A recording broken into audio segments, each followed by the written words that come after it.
வணக்கம். விக்கி ப்ரோஸ் ஜோதிட நுண்ணறிவு பேஜுக்கு உங்களை வரவேற்கிறேன்.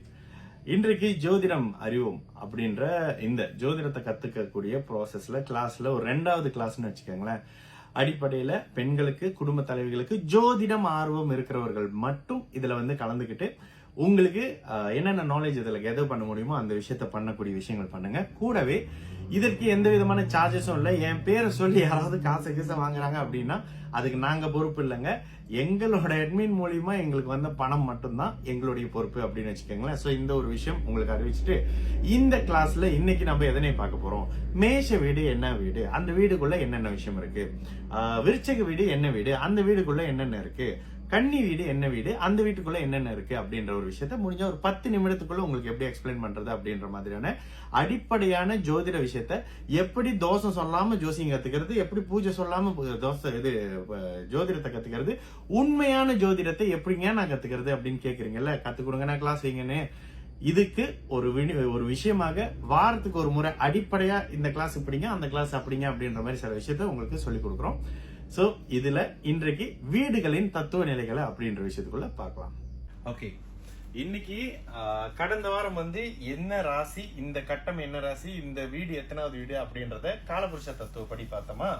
சரி, இன்னைக்கு இதே கான்செப்ட்ல இந்த வீட்டினுடைய தன்மைகள் என்ன அதை பார்க்க போறோம். இந்த வீட்டினுடைய தன்மைகள் என்ன அத இந்த வாரத்தினுடைய நம்மளுடைய இந்த கிளாஸ்ல இந்த வீட்டினுடைய தன்மைகள் என்ன, இந்த வீடு என்னென்ன விஷயங்களை வச்சிருக்கு, காலபுருஷ தத்துவத்துப்படி இந்த வீடுகளுக்கு கொடுக்கப்பட்ட விஷயங்கள் என்ன அப்படின்றத பார்க்க போறோம். தயவு செஞ்சு கடந்த வாரத்துல நீங்க ஏதாவது விஷயம் பிளான் பண்ணியிருந்தீங்க, ப்ரிப்பேர் பண்ணியிருந்தீங்க அப்படின்னாக்கா அது ப்ரிப்பேர் பண்ண மாதிரியே ஒரு நோட் புக்ல கொஞ்சம் கிளியராகவே எழுதிக்கிங்க. ஏன்னா தனியா இதை நான் பண்ணணும் அப்படின்னு வரும்போது எனக்கு கொஞ்சம் டைம் இருக்குது. ஆனா இதை பண்ணி கொடுத்துடணும் உங்களுக்கு அப்படின்றதுல நான் கொஞ்சம் கிளியராகவே இருக்கேன். ஏன்னா இது உங்களுக்கு அடிப்படையில சில விஷயங்கள் புரியணும் அப்படின்றதுக்காக. ஸோ பொடி இது நினைக்கிறேன் இதில் போட்டிருக்கேன் போல. ஸோ நெக்ஸ்ட் டைம் அதை நான் அட்ஜஸ்ட் பண்ணிக்கிறேன். ஓகே, இப்போ உங்களுக்கு திருவாதிரை. ஓகே, திருவாதிரை. சரி, இன்னைக்கு as usual உங்களுக்கு தெரியும் நான் லெஃப்ட் ஹேண்டு. ஸோ லெஃப்ட் ஹேண்ட்னால இந்த பக்கம் இருந்து தான் என்னால் எழுத முடியும். So hope you guys understand. இந்த ஒரே ஒரு விஷயத்தை மட்டும் கொஞ்சம் அட்ஜஸ்ட் பண்ணிப்பீங்க அப்படின்னு நம்புறேன். சரிங்களா? சரி, ஓகே, நேரடியாக நான் இங்க வந்துடுறேன். ஓகே, இன்றைக்கு போன வாரம் எந்தெந்த வீடுகள்ல என்னென்ன விஷயங்கள் இருந்தது இதுக்குள்ளவே நான் பாத்துக்கிறேன். எந்தெந்த வீடுகள்ல என்னென்ன விஷயம் இருந்தது அப்படின்னு பார்த்தோம்ல. இப்போ இந்த வீடுகளுடைய தன்மைகளை நம்ம பார்க்க போறோம். High performance. ஓகே, இந்த வீடுகளுடைய தன்மைகளை நம்ம பார்க்க போறோம். ஓகேங்களா? சோ மேஷம், எப்பொழுதுமே மேஷம் அப்படின்னோடனே முதலில் உங்களுக்கு தெரிய வேண்டியது இது ஆண் வீடு, ஆண். இது பெண் வீடு, பெண். ஆண் பெண், ஆண் பெண், ஆண் பெண், ஆண் பெண், ஆண் பெண், ஆண் பெண். இந்த கான்செப்ட்ல தான் வரும். ஆண் பெண், ஆண் பெண். உடனே இதுல பிறந்தவங்க எல்லாம் ஆம்பளையா இருப்பாங்க, அதுல பிறந்தவங்க எல்லாம் பொம்பளையா இருப்பாங்கன்ற கான்செப்ட் வந்துடாதீங்க. பெண், ஆண் பெண், ஆண் பெண். இதுல என்ன ஒரு விஷயம் அப்படின்னு பாத்தீங்கன்னா, ஓகே, இதுல மேஷம் செவ்வாயுடைய ஆண் வீடு, விருச்சகம் செவ்வாயுடைய பெண் வீடு, சுக்கிரனுடைய ரிஷபம் சுக்கிரனுடைய பெண் வீடு, துலாம் ஆண் வீடு, மிதுனம் புதனுடைய ஆண் வீடு, கன்னி புதனுடைய பெண் வீடு, குருவுடைய தனுசு வீடு ஆண் வீடு, மீன வீடு பெண் வீடு, சனியினுடைய மகர வீடு பெண் வீடு, சனியினுடைய கும்ப வீடு ஆண் வீடு. இந்த விஷயத்த அடிப்படையில புரிஞ்சுக்கீங்க. இதற்கு அடுத்த நிலையாக இந்த மேஷ வீடு நெருப்பு வீடு. இந்த நெருப்புல சில கேட்டகரி இருக்கு.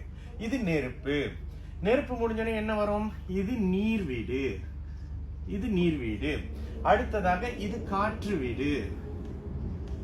ஓகேங்களா? இது நீர் வீடு. மனுஷங்க, இது நில வீடு. நீர் வீடு ஈஸியா பார்த்தலாம். இது நில வீடு. நீர் வீடெல்லாம் இது இது இது நீர் வீடுங்க. ஓகே, இது கடல், இது தேங்கி நிற்கக்கூடிய தண்ணீர் அப்படின்னு வச்சுக்கோங்களேன். இது ஒரு கிணறு, ஒரு குளம், அந்த மாதிரியான விஷயங்கள். இதுவும் ஓடும் நீர். இதுல இன்னொரு விஷயம், கடகம் கடல்னு சொன்னாலும் இது ஓடுற தெளிந்த நீர், தெளிஞ்சிருக்கணும், அப்பதான் சுத்தமா அள்ளி குடிக்கணும், அதான் தெளிந்த நீர். இது ஆறு, இது கிணறு, இது கடல்னு வச்சுக்கோங்க. ஓகேங்களா? இதுல இது நீர் வீடு. இதையும் தயவு செஞ்சு எழுதிக்கிங்க, தேவைப்படுமா? நிச்சயமா தேவைப்படும். இது சிம்மம் நெருப்பு வீடு, சிம்மம் நெருப்பு, கடகம் நீர், கன்னி நில வீடு, நிலம், துலாம் வீடு உங்களுக்கு காற்று வீடு. அடிக்கடி இதெல்லாம் இந்த 159 காற்று வீடு, 159 நெருப்பு வீடு, 159 நில வீடு. இந்த கான்செப்ட்ல தான் இருக்கும். இன்னொன்று தரது இல்லைங்களா இருக்கு. ஓகே, இந்த மாதிரியான இங்க நில வீடா, இது நில வீடு, இது நில வீடு, இந்த மாதிரி தான் வரும். ஓகேங்களா? அப்ப இங்க கன்னி நில வீடு வந்துருச்சா? ஓகே, துலாம், துலாம்னு எடுத்தீங்கன்னா காற்று வீடு, காற்று. இதெல்லாம் தயவு செஞ்சு உங்களுக்கு எப்படி புரியுமோ அப்படி எழுதிக்கங்க. இது நீர் வீடு, நீர், நெருப்பு, நிலம், காற்று, நீர், அந்த கான்செப்ட். இது நெருப்பு, இது நிலம், அதாவது ஓகே. விருச்சகம் நீர், தனுசு நெருப்பு, நெருப்பு, மகரம் நிலம், கும்பம் காற்று. இதெல்லாம் பார்த்து எழுதுனீங்க. ஓ இல்ல, நீங்க கத்துக்கிறீங்க, பார்த்து தான் எழுதணும். ஓகே, மீனம் கடல், மீனம் உங்களுக்கு நீர் வீடு. ஓகேங்களா? இதுல நீர் வீடு எது, நில வீடு எது, இந்த மாதிரியான கான்செப்ட். இதுல இந்த இடத்துல சனி இருக்கும்போது பாருங்க, ஒர்க் ஷாப், மண் அல்றது, மண்லோரி ஏத்திட்டு போறது, இந்த மாதிரியான அமைப்புல இந்த 1981 82ல இருக்கிறவங்க எல்லாம் அந்த கான்செப்ட்ல இருப்பாங்க. அதுக்கு தான் அந்த நில வீடு காற்று வீடுன்னு பிரிக்கப்படுது. ஓகே, இதுக்கு அடுத்த நிலையில ரொம்ப முக்கியமா இது சர வீடு. இந்த சர வீடு ரொம்ப முக்கியம். சரம், ஸ்திரம், ஸ்திரம், உபயம், சரம், ஸ்திரம், உபயம், சரம், ஸ்திரம், உபயம், சரம், ஸ்திரம், ஸ்திரம், ஸ்திரம். அது என்னன்னு விளக்குற? ஸ்திரம், ஸ்திரம், உபயம். ஓகே, மேஷம் சரவீடு, ரிஷபம் ஸ்திர வீடு. ஓகே, சரம் என்றால் நகர்ந்து கொண்டே இருக்கிறது, மூவ் பண்ணிக்கிட்டே இருக்குது. ஸ்திரம் என்றால் நிலைத்தன்மையா இருக்கு, ஸ்திரம் என்றால் நிலைத்தன்மையாக இருக்கு அப்படின்ற கான்செப்ட்ல வந்துரும். உபயம் மிதுனம். என்ன மிதுனம்னு வரும்போது இது உங்களுக்கு உபயம்னு வரும், அதாவது நகர்ந்து கொண்டும் நின்று கொண்டும் செயல்படக்கூடிய வீடு, இந்த மாதிரி தான். அப்ப மிதுனம் உபய வீடு, கடகம் சரவீடு, சிம்மம் சிறவீடு, கன்னி உபய, இந்த 4 கோணர் உபய வீடுங்க. உபய வீடு, இங்க மறுபடியும் சரவீடு, ஸ்திர வீடு, உபய வீடு, சரவீடு, ஸ்திர வீடு, உபய வீடு. இந்த வீடெல்லாம் என்னென்ன வீடுன்றதை நீங்க போன வாரத்தினுடைய கிளாஸ்ல புரிஞ்சு வச்சிருந்திருப்பீங்க அப்படின்னு நம்புறேன். இல்லைன்னா தயவு செய்து எழுதுங்க, நான் பேசுறது எதுவுமே உங்களுக்கு அப்புறம் புரியாம போயிடும். ஓகே, இதுக்கு அடுத்த நிலையாக இந்த வீடு நெருப்பு நிலம்லாம் சொல்லிட்டோம்னா, இந்த வீடுகளுக்கு சில தன்மை இருக்கு. ஒரு வீடு கிழக்க குறிக்கும், ஒரு வீடு மேற்க குறிக்கும். இந்த கான்செப்ட்ல தான் எப்பயுமே இந்த தொடக்கம். இது கிழக்கு வீடு, கிழக்கு. அப்ப இது கிழக்குனா சூரியன் உதயமாகிற சிம்மம் கிழக்கு தான், கிழக்குல தானே சூரியன் உதயமாகறாரு, கிழக்கு. அடுத்ததாக வரக்கூடிய இவரு